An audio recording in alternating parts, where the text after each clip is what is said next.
क्या आपने कभी सोचा है कि कुछ जगह वक्त के साथ पुरानी क्यों नहीं होती?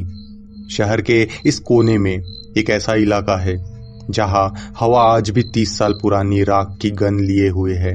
शाम के 7 बज रहे हैं। लोग अपने दरवाजों को ऐसे बंद कर रहे हैं जैसे बाहर मौत खड़ी उनका इंतजार कर रही हो। अफवाह है कि यहाँ एक लाल साड़ी वाली औरत भटकती है जो दंगों के दौरान इसी गली के उस मकान में जिंदा जल गई थी। लोग उससे डरते हैं, पर मेरा मानना है कि डर उस औरत में नहीं, उस खामोशी में है जो उसके जाने के बाद यहाँ बस गई है। आज मैं आपको इस सन्नाटे का असली राज बताऊंगा। मेरे साथ बनी रहिए।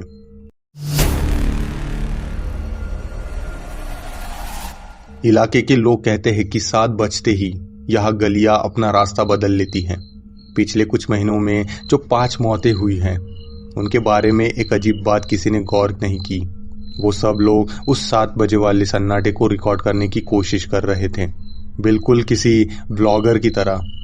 लोग इसे अफवाह मानते हैं क्योंकि उन्होंने कभी उस लाल साड़ी वाली औरत को नहीं देखा।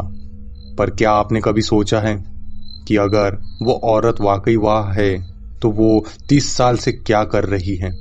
क्या वो बदला ले रही हैं या वो किसी को कुछ याद दिलाने की कोशिश कर रही हैं?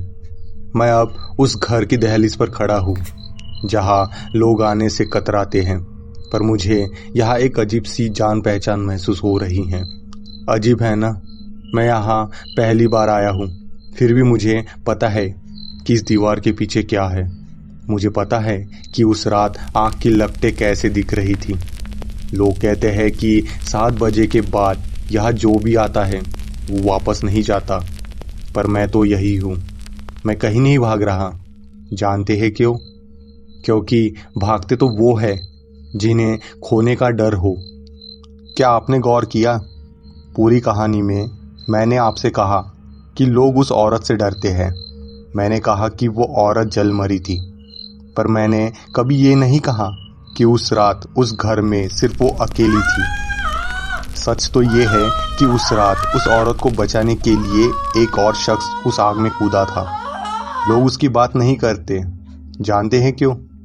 क्योंकि उस रात उसका शरीर कभी मिला ही नहीं।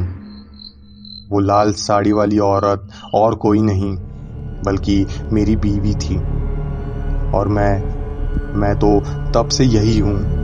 30 साल से मैं इसी गली में खड़ा होकर गुजरने वालों को ये कहानी सुनाता हूँ, इस उम्मीद में कि कोई एक तो होगा जो मेरी आंखों में देख सके। पर अफसोस, आप सभी सिर्फ मेरी कहानी सुन सकते हैं, मुझे नहीं देख सकते। घड़ी देखिए, 7:10 हो चुके हैं। आप मेरी कहानी सुन रहे हो, यानी आप मेरे साथ उस घर के अंदर आ चुके हैं। मैं अब आपके पीछे खड़ा हूँ। ना, पीछे मुड़कर मत देखना, क्योंकि मैं नंगी आंखों से नहीं दिखता। बस मेरे एक सवाल का जवाब दीजिए। क्या आपको भी अब जलने की गंध आ रही है?